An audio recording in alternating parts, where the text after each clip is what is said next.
Welcome back to the show, everyone. We are real excited. We have a guest today, Kendra Cooley, who is going to be talking about the is SOC2 Type 2 dead? And this is an interesting topic, Kendra. And Kendra and I have known each other for a while. And she put out a post recently on LinkedIn that got a lot of comments and interaction. So we're really excited to have you on the show, Kendra. And as a starting point, would love to just have you tell everybody a little bit about your background. And I love to always hear the story of how you got into security. And then we're going to dive into this topic and go back and forth a little bit on just this change that we're seeing and you're seeing as well. On if you have a SOC 2 Type 2, so what? Like, are you really secure?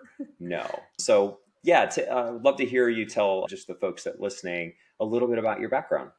Yeah, sure. Well, first, thank you both for having me. I'm really excited to be on the podcast. So yeah, I'm Kendra Cooley. I've been in the security industry in some facet for about 13 years now.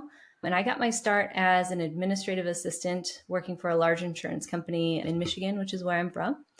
And I joined as the administrative assistant to a VP of information security. And so during that time, I remember so vividly sitting in my first risk meeting, hearing all of these crazy terms being thrown at me. And I'm so glad I had a voice recorder because I had to go back and listen to that like 15 times in order to type up the meeting minutes for that.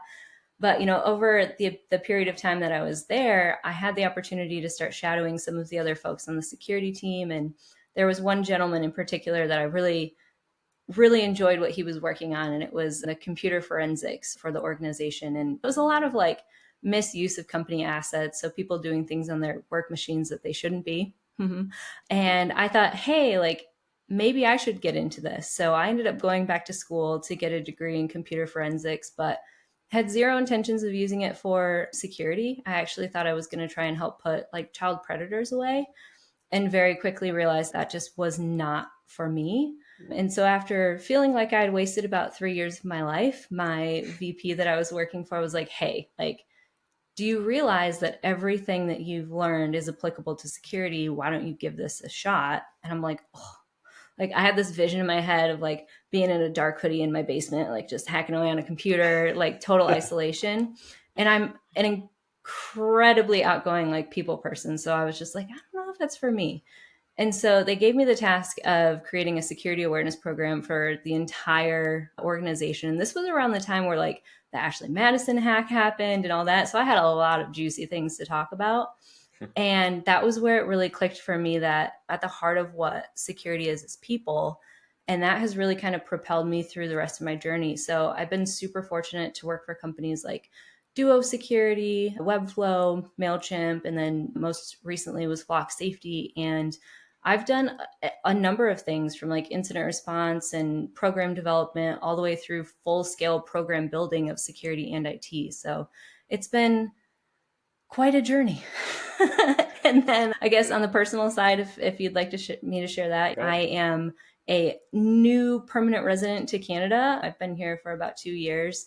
My husband likes to say that he rescued me from the US. So I have moved from a cold climate to the coldest climate. And we got about 25 inches of snow the other day. So I'm just trying to survive. 25 inches. Oh my gosh. Being in Florida, I don't understand what that's like. Do you go outside? I do, as little as possible. I'm trying to learn like to enjoy winter more. So we bought skis and stuff this year, but I swear I get bruises just thinking about going out on the ski slope. So I try to avoid it. I do love ice skating though. So like if I have to go out and do some winter activity, that is my jam. But skiing and I are still learning to love each other. Wow. Are you like out there doing triple sow cows, or are you like just basic? Just basic. I love your story, and I think what connects to me the most is I can hear your passion coming across, right? So your passion and having a mission, right? So wanting to put away child molesters or predators, whatever you called it, that's a mission that you were connecting what you can contribute to. So I love that passion. And then you're pointing that to whatever you're working on.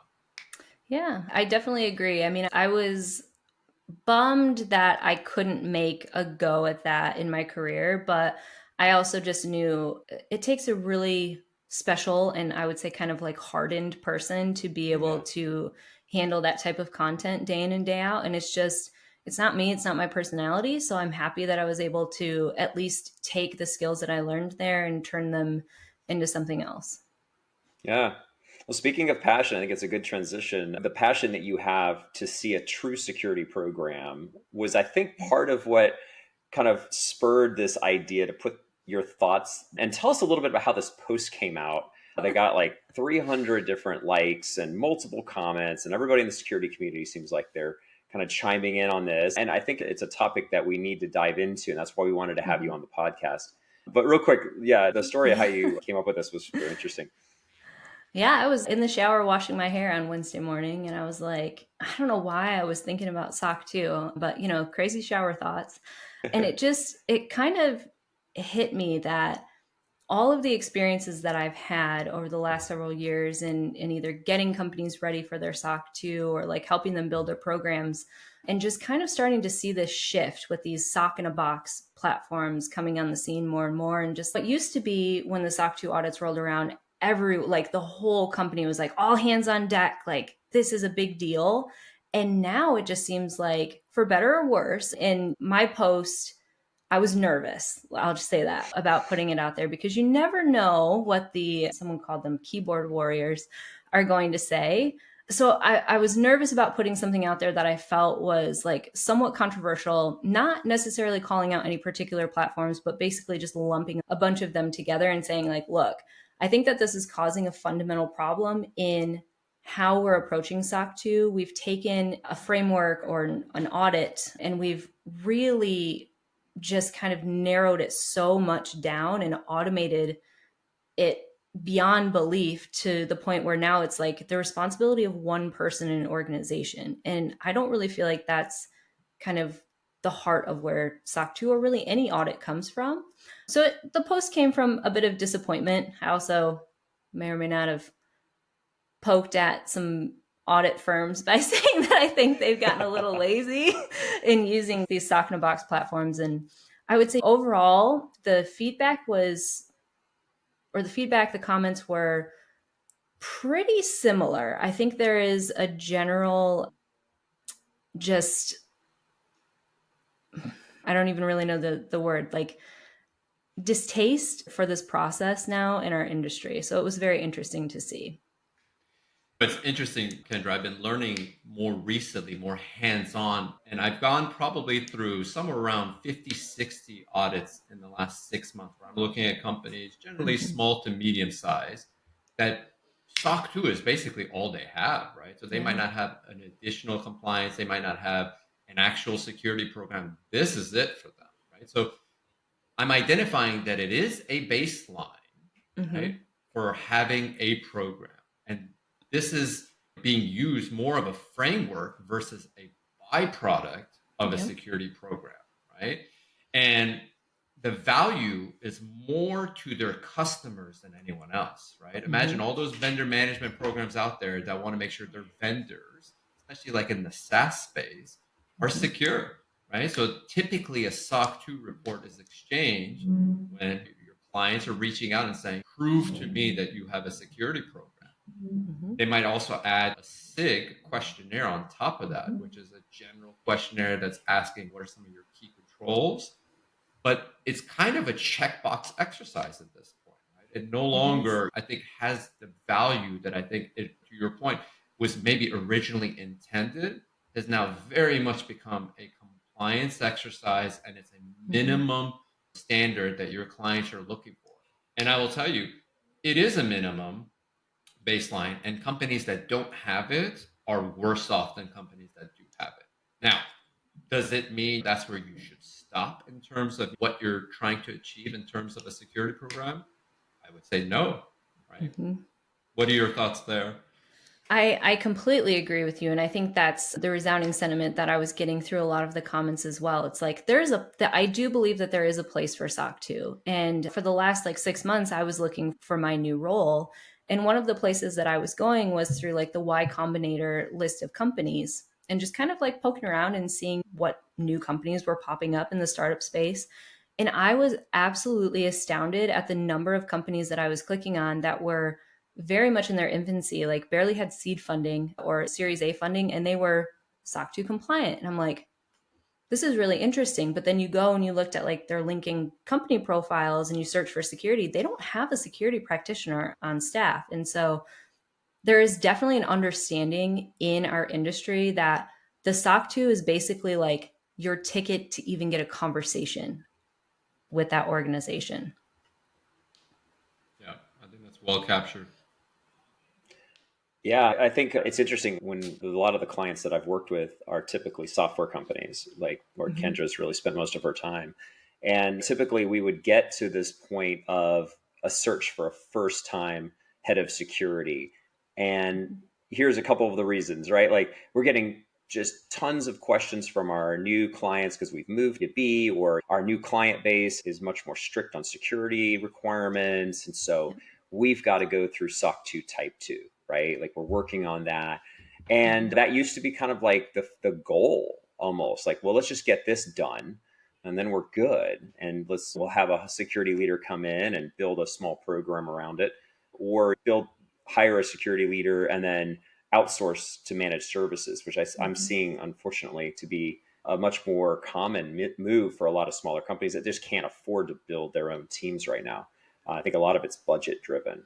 But what do you think is the future? I guess that's for both of you guys. Like, what do you think is going to be the future here? Because obviously the landscape is becoming more and more complex, but the breaches typically are still happening from human error, right? For the most part, it's a lot of just bringing everybody on board, ensuring that the whole company has a better understanding of what it means to understand cybersecurity. So what are your thoughts on like certifications like this? Is it really going to be valid in the future? What needs to happen with these kinds of organizations to align to true security standards?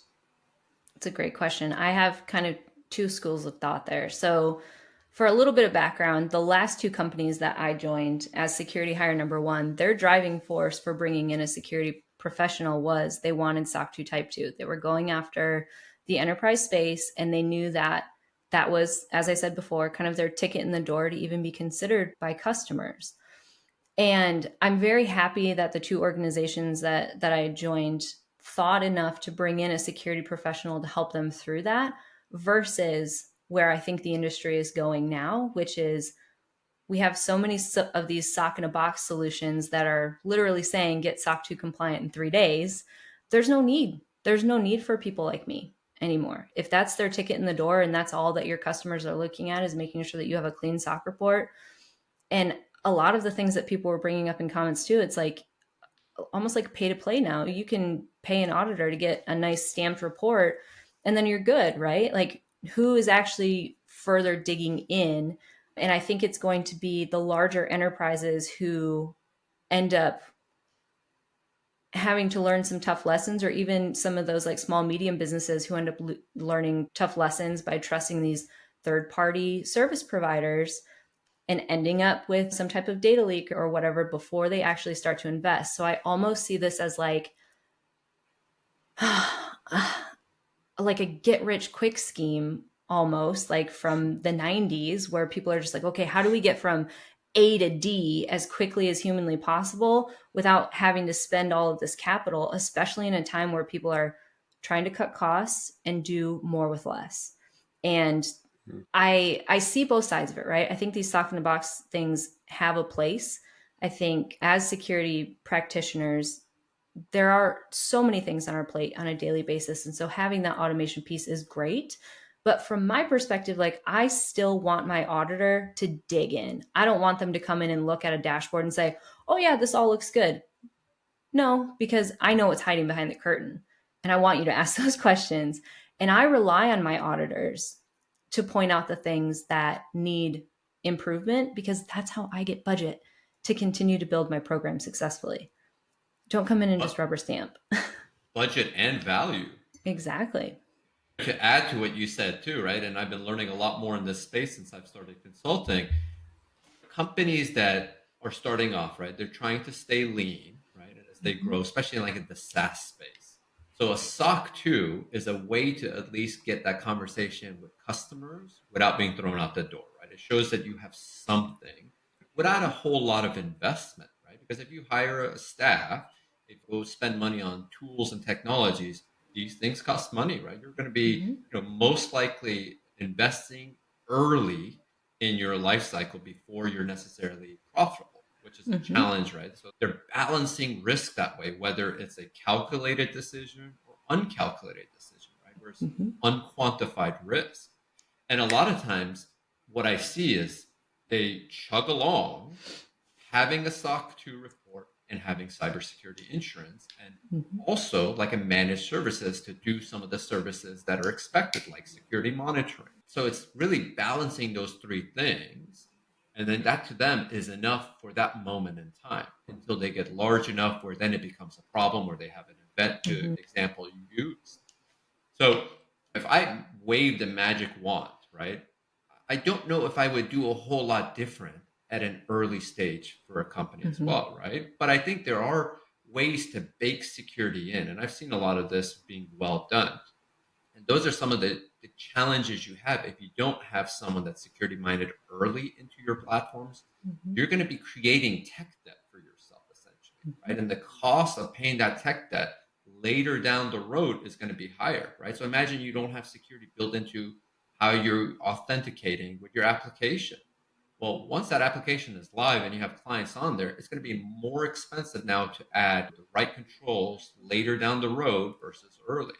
So there are pros and cons on both sides. But if I had a magic wand and if you asked me what would I do different to ensure compliance versus checking the box, is Mm-hmm. start relying on industry frameworks that already exist, right? Very similar to Yep. like a NIST cybersecurity framework or CIS frameworks, and map even your SOC controls to those, where Mm-hmm.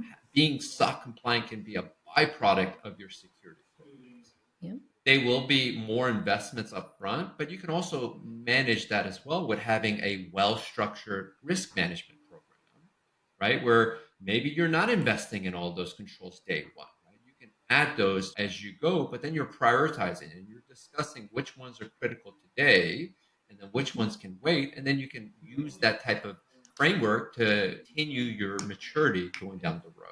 Mm-hmm. And I think it'll be interesting as we look at new regulations coming out. I'm Yep. not sure if you're familiar with like the SEC regulations that they want Mm-hmm. to, add more to any public companies. I'd love to get your thoughts there as well. How do you meet those type of requirements, right? Is that going to become Yeah. another certification on top of a SOC 2? Is SOC 2 going to get revamped? Will that, Yeah. move the needle?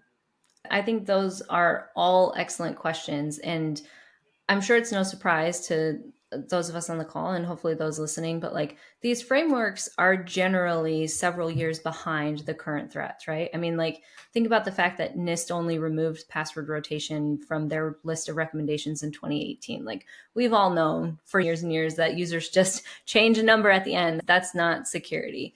So as far as laws and regulations, I think that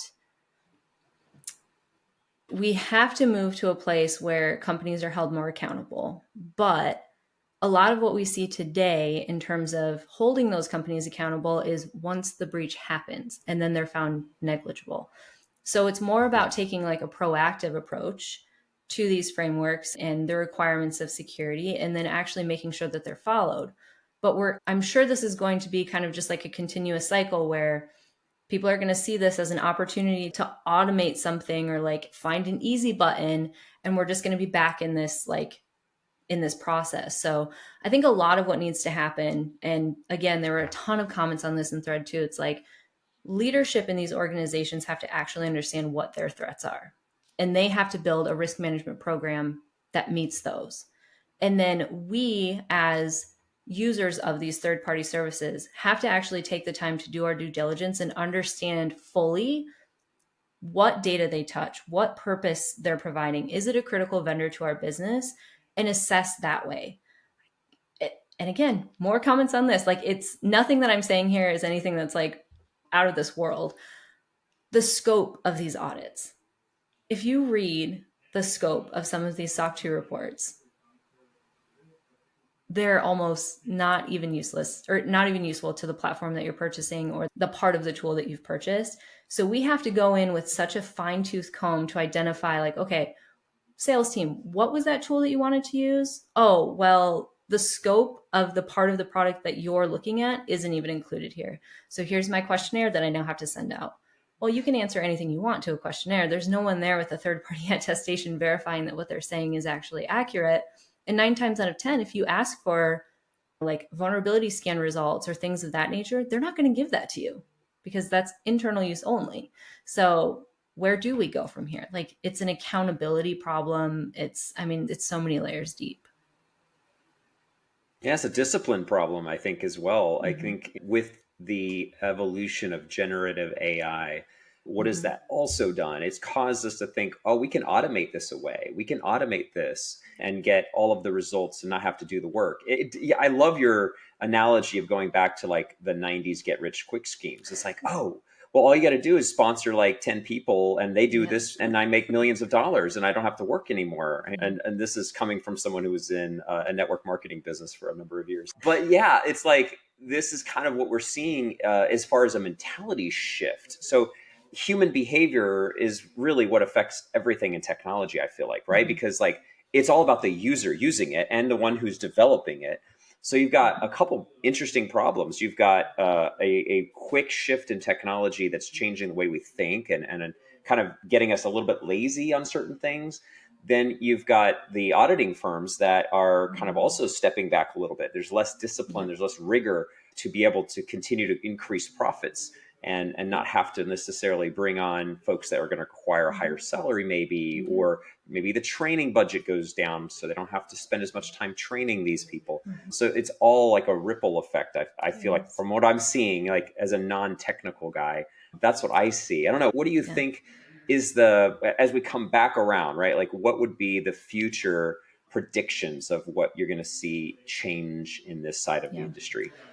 Yeah. And I mean, before we go on to that too, I would like to say, like, to be fair to these audit firms as well, like, I don't think that it's realistic for us to expect the folks that come in and audit these systems to know every cloud software, every dev tool. Like, that's unrealistic. So in a lot of ways, these automation platforms are really helping to get that job done. And they're allowing these firms to hire folks probably at a lesser rate that can go in and get the job done, but maybe not to the same level of quality as we've seen in the past. I don't know if y'all have anything you want to add to that before we move on to the next part. I would say absolutely, right? I'm in a similar space there where someone would bring me in, not to help with getting audited, but to actually check their security posture, to do an assessment based on an industry framework where I'm going deep, right? And I have that experience. I have that knowledge. I've built programs. I've ran programs. So I understand what it's like, but I'm more expensive than a typical auditor, right? So having me do an assessment versus someone that's fresh out of school and you give them a template and you give them a tool and they just go and ask these basic questions and fill it out, you're getting, to your point, 2 different levels of quality. And that it's towards the demand. What is the demand asking for, right? They bring me along when they want those hard questions answered, not just checking the box, right? And then that's just the assessment side. What about validation? Are you actually testing your controls, right? That's even more expensive, whether you're doing a penetration test or you're looking for artifacts in terms of all the controls and seeing that the actual controls are in place and actually tested. It's another layer that we offer on the consulting side, but is it something that a company is going to invest in, especially when the requirement for them is just typically having that certification starting off with? Yeah. So it really goes more towards the mindset of people and what they need versus how the auditors are positioning themselves to provide that commodity service. Does that make sense? Absolutely. Yeah, absolutely. And I mean, as far as the predictions go, I have a long list I could probably get lost in. So we've already touched on a couple of them, right? So I think we're going to continue to see these SOC-in-a-box platforms create a space where organizations can at least get a start in that baseline of security without needing security presence necessarily on staff, which at the end of the day is going to end up saving them money. My fear there is that when the time comes to actually invest in security, whether it be because of a breach or a larger enterprise customer is demanding more from them, they will have invested so much going down perhaps a wrong path that now they have to undo what they did previously to kind of reset them back on track. Other predictions I have for SOC is that I think more and more security leaders are going to continue to hold them with less value and just start to probably come up with their own better third-party assessment process, which honestly I think is needed and valid anyway. But I think we're going to start seeing things that are a little bit more strenuous, like Microsoft's SSPA. I think it's what SSPA. They have a pretty strenuous like third-party process that their vendors have to go through. And I think we're going to see more and more of that. A lot of the driving force for SOC 2 that I've seen for organizations over the past is not only that sales enablement, but also to get out from under all of those questionnaires. I don't think that the SOC 2 is enough anymore. I think that we've become too wise to the gaps and what's missing. And so we're going to end up seeing more questionnaires that are being requested to be filled out. So those are some of my predictions. I have more, but I'm curious if y'all have any thoughts too. I think you nailed it with really the tech debt response, right? So meaning companies will catch up and realize that they took the shortcut with a SOC 2 and now they have tech debt, right? So meaning they do an actual assessment based on an industry framework, and even those frameworks are limited. To your point, those frameworks aren't up to date to all the current threats, right? So then it becomes an investment, right? Are we going to be seeing more investment in security, more controls, more people, process, technology, right? And that to me is where I see it dying, right?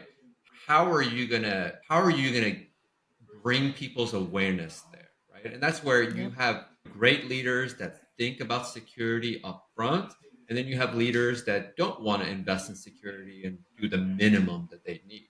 And that's where I see like the SEC, at least for public companies coming into play, or other type of regulations that are going to raise the standards, what's required in terms of like a minimum investment in security. So I think to your point, we're going to see maybe more standards kind of being, here's your top security, here's your medium, and here's your minimum type of audits moving forward, right? Kind of different flavors to select from. And then if you do have events, those will be the questions that they ask, right? And then the tech debt can be more expensive based on what you picked. But then I worry about how do you raise the needle across the board versus one company at a time, right? How do you raise that awareness that this is what you should do? When companies rely on cyber insurance to help bail them out a lot of times, right? I think that's where you're holding people more individually accountable, I think is going to come in, but we'll have to see how that plays out, especially for non-public companies. It's true. Yeah. A lot of the foundation for my post too was to start a conversation. I didn't anticipate quite as large of a conversation as it turned out to be, but I really do hope that like the AICPA like starts to look at the SOC 2 controls and actually like rethink about the threats that companies are facing today and how they can adjust what the language is there, and then firms come up with more standardization in how they're actually testing these controls to make sure that they are providing the adequate information and giving those qualified or unqualified opinions with a little bit more thought. Yeah, great thoughts, everyone. I think this was an interesting conversation. Kendra, we really enjoyed having you on the show, and keep up doing the great work that you are. And I think I love the just humble side that you bring to this industry, the just looking at what really works, and the practicality of how you approach security. It's just awesome to see. And I'm sure you're going to continue to grow and succeed as you continue your career. Thank you. I really appreciate that, and definitely enjoyed this conversation, and hopefully it continues to spark more conversation in the industry. For sure. Yeah. Thank you. Keep up the good fight, Thanks. Kendra. Thank you. Bye, all. Bye-bye.